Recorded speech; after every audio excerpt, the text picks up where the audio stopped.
Alas 5 na mga ka-PJ, nakaisa pa lang tayo, 66 pesos.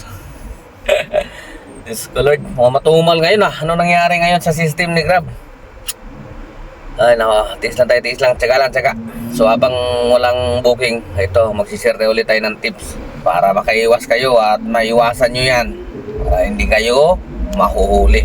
Diyan po sa airport, no, lahat yan, Terminal 1, 2, 3. Yan. Yan po ay iwasan nyong tumambay dyan sa mga gilid-gilid niyan. Dyan sa may Terminal 2, yung mga paglabas mo, pag-exit mo, iwasan nyo po yan. Dahil pag naikutan kayo dyan ng airport police o kaya yung mga guard dyan sa Skyway, no, sa Nayax, titikitan po kayo niyan, no.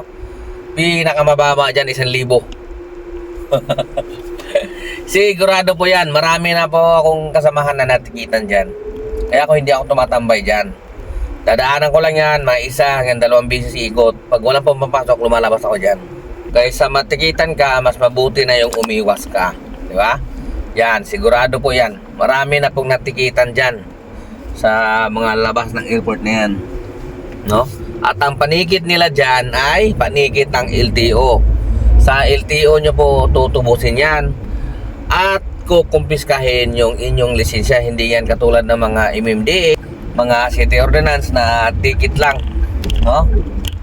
Yung mga yan, ang panikit niyan LTO. So doon nyo tutubusin sa mismong LTO, kukumpiskahin yung lisensya nyo. Ano yung mga nadadaanan ko dyan, anak ng tinapa, umiihi lang doon sa mga gilid na yun. May ano po yan, may multa po yan. Urinating public place. Oo, matitikitan po kayo dyan. Bawal po yan umihi dyan sa mga gilid na yan.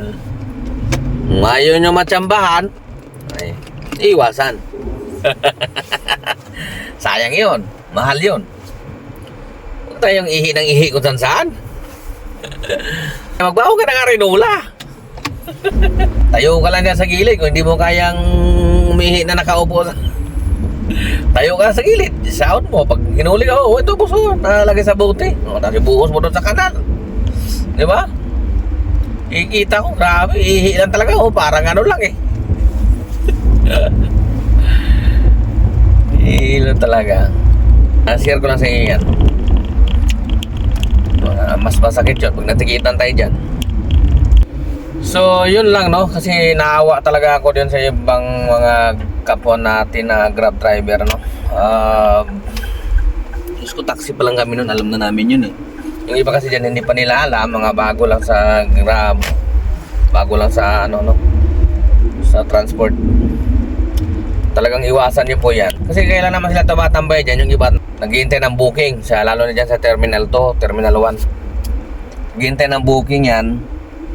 At saka nga tayo minsan 100 pesos kuha natin na booking, tapos pag natikitan ka, mahina na ang 1,000 dyan. Okay?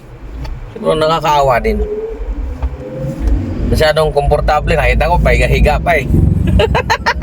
Lagi ko nadadaanan siya, pahiga-higa pa kapag nagkatay ng booking, oh. Lord. Naghihintay ng ticket na 1,000, 1,500. Lord. Doon nyo po tutubusin yan sa LTO East Avenue. Doon ang tumusan yan pag kayo ay natikitan dyan. Kaya iwasan nyo po yan kung ayaw nyo matikitan. Isipin nyo na lang, nagtsatsaga tayo 66 pesos. Katulad dito ngayon, nakuha ko 66 pesos. Bali nakadalawa pa lang ako.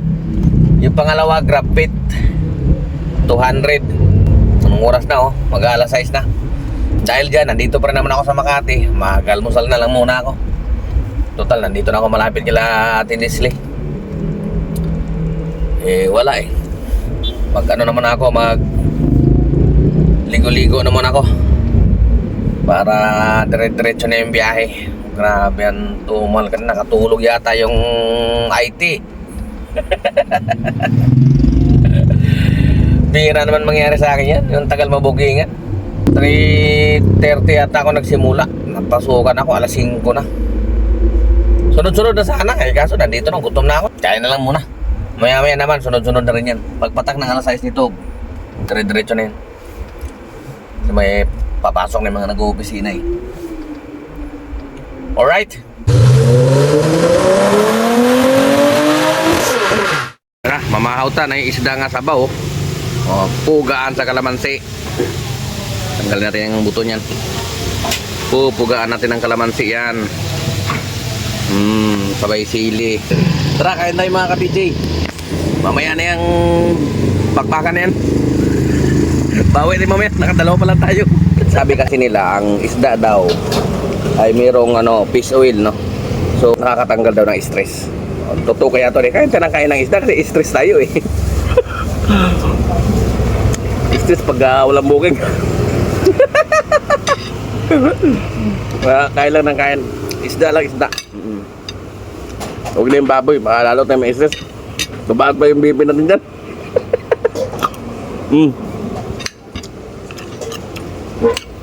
Na may isda lang, gulay.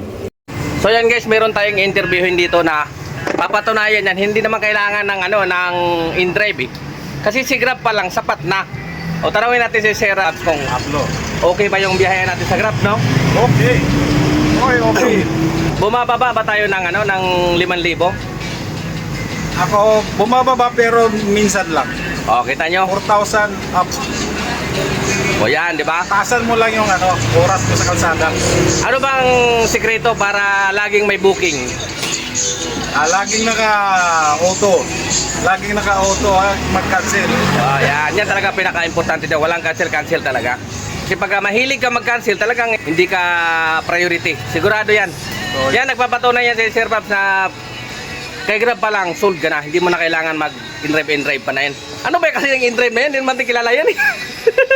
Oo, hindi na kailangan eh. O, hindi na kailangan Kay Grab pa lang, buhay na buhay na. Bibigyan ka talaga ni Grab. Saka yung mga pasahero, parang yung iba yung mga sulit. Talaga yung nagmamadali. Kasi madali sila makakuha ng booking sa madali silang ma-pick up pala sa sa Grab. Si Sir Babs pala siya dati sang OFW tapos ngayon nag-Grab na lang siya At dati nga sabi niya sa akin nanonood lang siya sa YouTube natin. Kumukuha lang siya ng technique sa atin ng Ngayon maganda ang biyahe niya. Kahit walang in-drive, buhay na buhay. O, patunay yan na si Grab. Wala nang pa. Grab tayo. Grab tayo. So, tayo sa Grab. Solid tayo, solid. Hindi natin kailangan mag-in-drive na yan. Sige Sir Babs, maraming salamat sa para may share sa ating mga kaibigan na yung iba gustong pumasok, gustong mag-Grab, nag-aalangan kasi maraming nababasa sa mga Facebook group na mahina na daw yung Grab. Wala daw booking. Ayan, patunay, may booking. Meron. Nakikita niyo naman ako, laging may booking. Siya mayroong booking. Halos hindi siya bumababa ng 5,000, di ba? Kaya patunay yan. Okay. So maraming salamat sir sa oras. Dito na rin siya kumakain kay Ate Leslie Sarap dito Lagi bago. Bago lo. Saka yung kaibigan natin doon, gwardiya ayun Okay, nakikita yung gwardiya. Pasok lang kayo doon sa simbahan na yan. Yan na yung gwardiya na yan Pag nakita nyo yan, kahit abutan nyo lang ng 20 yan, okay na yan. Mas safe doon. Hindi nakakatakot na baka tayo ay matigitan o mamarikir, di ba? Pero kung mabilis ka lang naman, kakain ka lang, pwede ka rin naman dito sa labas Kailangan ako sa labas na ako nagparada ngayon Ayun pwede ka mabilisan lang. Pero yung jeep na yun, kaya pinadlakan yan, ginawa na niyang parking dyan, kaya pinapadlak yan para hindi na manakaw. Ginamit talaga kasi Oo nga, ginawa na niyang talaga garahe. Hindi lang siya padlak para hindi siya manakaw. Baka kasi nakawin daw At so yun si Ate Leslie yan yan Yan Kaway ka dyan Yan dito, pag mahilig kayo sa sabaw, yan isda, may isda dito. marami dito ulam. May mga kaldereta. Ito, pansit kakaluto lang yun. Yan. So ang unit nga pala na dala-dala ni Sir Babs ay Bilos, Dati niyang dala pala at nung nagkakilala kami, ang dala niya yung Toyota Rush. At naabutan niyo siya na nabaha yun, Binalik na namin. Halos sabay kami noon Ako di ba binaha ko, tapos yung kanya binaha din. Mas malalim, mas mataas yata sa'yo, Lubog, Binayaran yun? Binayaran ng insurance?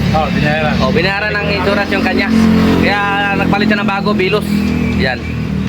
Kaya tsaga-tsaga lang naman ha, makakaraos din tayo. Hindi na kailangan lumipat pa sa makabilang bakod.